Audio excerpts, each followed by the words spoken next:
안녕하세요. 백모 박성현입니다.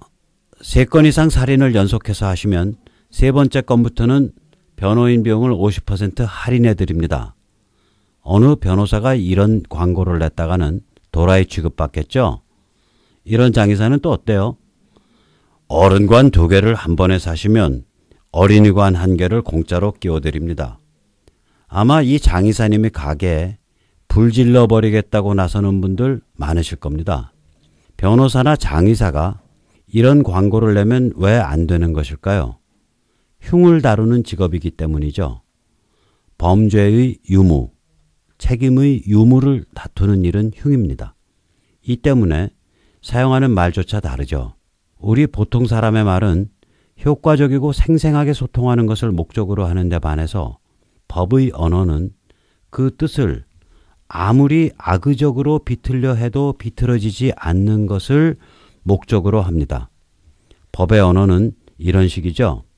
상기 비고소인은 상기 일시빗 장소에서 상기 도로를 시속 50km 내의 속도로 상기 자동차를 운행하고 진행하던 중 성명미상의 제3자가 상기 일자, 상기 장소의 도로변에 쓰러져 있는 모습을 발견하고 상기 성명미상의 제3자를 구조할 목적으로 상기 자동차를 급정거했다고 진술하고 있으나 웃자고 저짜고.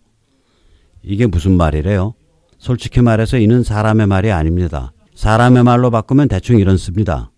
피고소인은 그때 그 장소에서 시속 50km 속도로 자동차를 몰고 있었습니다. 그런데 길가에 어떤 사람이 쓰러져 있는 모습을 발견했다고 합니다. 그래서 무슨 일인가?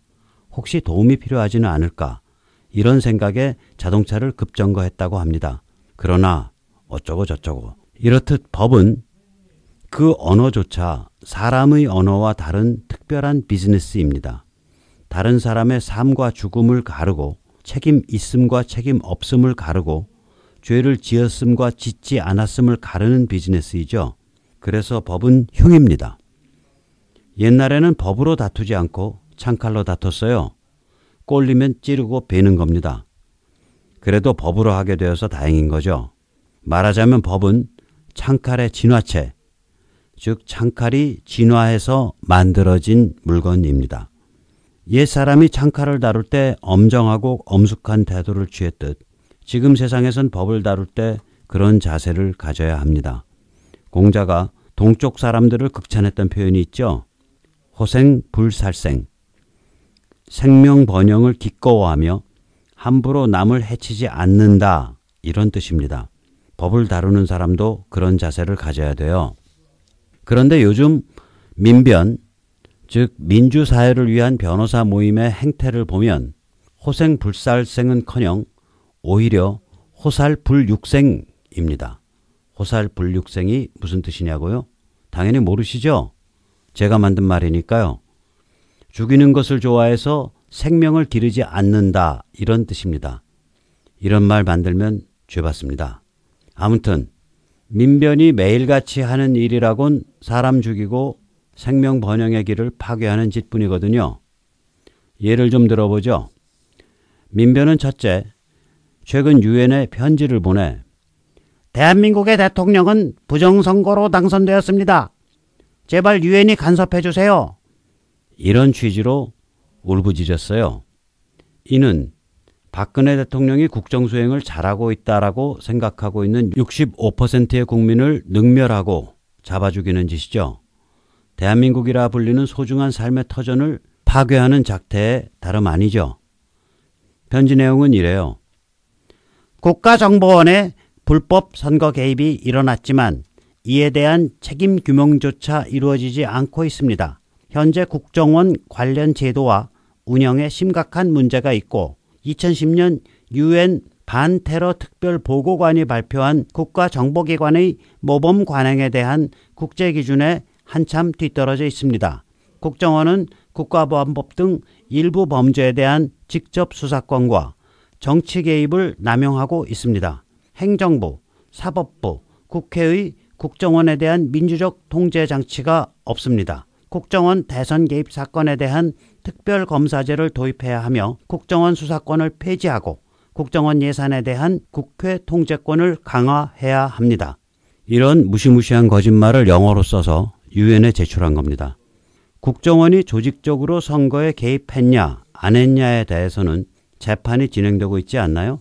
그와 관련해서 권은희가 부당한 수사 압력을 넣었다고 모함한 덕에 재판을 받았던 김용판 청장은 무죄가 되었죠. 이제 국정원 본건만 남았어요. 결과 곧 나옵니다. 재판이 진행 중인 사안에 대해 법으로 밥을 먹고 산다는 변호사 조직인 민변이 유엔에 가서 징징댔다는 것은 개양아치 짓 아닌가요? 민변은 둘째, 대한민국을 헐뜯고 악화시키려고 발악하고 있죠. 유엔에게 이렇게 말한 셈이에요. 국정원이 직접 수사권을 남용하고 있다. 민주적으로 통제되지 않는다. 수사권을 폐지해야 한다. 예산을 더욱더 통제해야 한다. 이런 거짓말을 유엔을 향해 마구 주워 섬기는 것은 결국 대한민국을 흔들겠다는 심보 아닌가요? 말이야 바른 말이지 국정원이 조직적으로 대선에 개입했다는 것은 뻥 아닙니까? 그런 뻥을 믿고 국회는 지난 1월 1일 꼭두 새벽에 덜컥 국정원법을 통과시켜서 국정원을 반쯤 죽여놨었죠. 민변은 이제 아예 죽여버리자는 겁니다. 이는 대한민국의 안보를 송두리째 무장 해체시키자는 짓이죠. 대한민국 국민 전체를 죽음으로 내모는 짓입니다. 이 사람들 왜 이렇게 사람 잡아 죽이는 짓을 환장하도록 좋아하는 것일까요? 민변에게 충고합니다. 대한민국을 증오하는 것은 네 자유야. 증오하면 떠나. 이왕이면 평양으로 이민 가면 좋겠지. 거기서는 아마 너희 같은 종자들을 곧 집단 수용소 혹은 공개 총살장으로 내보내겠지. 그것도 너희의 선택이야. 대한민국을 증오하는 놈들의 선택은 항상 그래. 네, 대한민국에 대한 증오, 이것이 민변의 멘탈입니다. 이 멘탈은 재판 중인 간첩 사건에서 증거가 조작됐다. 이렇게 울부짖고 있는 데에서도 잘 드러납니다. 민주당은 이에 부안회동에서 장외 집회를 열고 난리도 아니죠. 다음이 이른바 증거조작 사건의 실상입니다. 1. 지난 여름 검찰이 중국 중앙정부의 간첩 용의자 중국인 유씨의 북한 출입국 기록을 요청했다. 2. 중국 중앙정부는 이 기록을 제공하는 것을 거부했다. 놀랄 일도 아니죠. 중국은 북한을 맹방으로 여기니까요. 탈북자를 자신들이 직접 추방하는 것이 아니라 중국에 나와 있는 북한 비밀경찰에 넘겨줘서 북으로 끌고 가도록 만들어 왔어요. 그때 끌고 갈 때 심지어는 수갑을 채우는 대신에 양손바닥을 합장하듯이 모아서 철사로 꿰뚫고 끌고 가기도 했습니다. 심지어 재작년에는 북한 민주화운동을 해온 대한민국 시민 2명을 불법으로 끌고 가서 수십일 동안 가두어 놓고 고문했었죠. 자, 계속 들어보죠. 3. 이렇게 되자 국정원은 검찰의 요청에 의해 길림성 지방정부의 화령시 공항국으로부터 유씨의 출입국 기록을 받았다. 중국에서 활동하는 국정원 직원이 화령시 공항국 간부를 힘들게 설득하여 화령시 공항국에 발행한 문서를 얻어냈다. 4. 그래서 검찰이 화령시 문서를 법원에 증거로 제출했다. 5.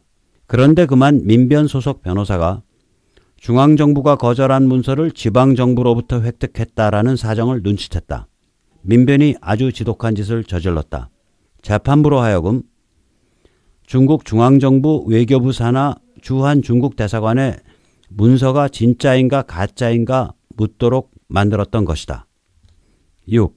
중국 대사관이 중국 외교부의 답신을 재판부에 공식으로 전달하기도 전에 김일성 대학을 졸업한 중국인, 이 중국인은 아마도 북한에 대해 지극히 우호적인 조선적일 가능성이 높다. 이 중국인 주한 중국 대사관 부영사가 언론과 민변 측에 주한 중국 대사관 문서를 흘려주고 검찰이 제출한 지방정보 문서는 가짜다. 그 문서를 만든 중국인들을 조사하겠다. 이렇게 으름장을 놓았다. 아이고, 역시 김일성 대학을 나온 조선족 수재답습니다. 네, 조선족 수재 여성 맞고요. 북한의 맹방인 중국에게 북한을 위한 간첩 행위를 한 혐의를 받고 있는 중국인의 북한 출입국 기록에 관한 판정을 맡긴다는 것은 말이 됩니까? 차라리 위조 집회범을 조폐공사 사장에 임명하는 편이 낫죠. 대한민국을 헐뜯는 거짓말을 유엔에 대고 울부짖고 절대 다수 국민을 능멸 모욕하고 북한의 맹박인 중국에게 증거의 진위를 묻는 민변의 행태는 민족에 대한 반역이며 국가 이익에 대한 배반입니다. 이는 곧 인류에 대한 반역이며 진실에 대한 배반이 되죠. 왜냐하면 북한의 김과 천황 전체주의 체제의 붕괴를 관리하고 북한 주민을 자유민주주의와 세계시장으로 흡수해내는 것은 바로 인류의 진보요 생명의 진실이기 때문이죠. 그런데 간첩만 잡히면 곧바로 변호에 뛰어들어왔던 이제까지의 민변의 행보는 일관되게 북한 김과 천황 전체주의를 옹호하는 활동으로 해석될 수밖에 없습니다. 노골적으로 표현해 볼까요? 민변의 행보는 전체주의 부역질로밖에 해석될 수밖에 없습니다. 민변은 전체주의 부역자 집단인가요? 민변에게 충고합니다. 야, 이름을 바꿔. 민변, 민주사회를 위한 변호사 모임이라는 이름을 버리도록 새 이름을 뭐로 할까? 간변으로 해. 간첩 보호를 위한 변호사 모임.